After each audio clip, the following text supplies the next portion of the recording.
అమ్మ 9 నెలలు మోస్తే నాన్న 25 ఏళ్ళు.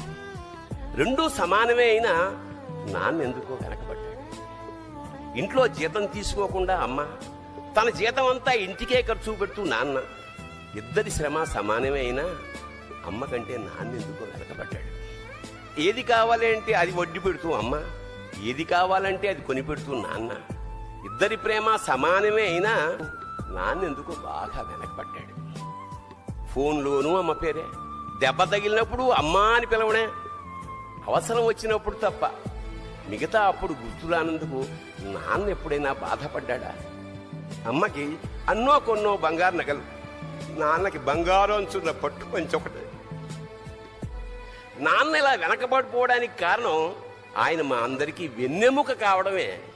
వెన్నెముక వెనక ఉండబట్టే కదా దన్నుగా నిలబడగలుగుతున్నాం. ఇదేనేమో నాన్న వెనకబడిపోవడానికి కారణం.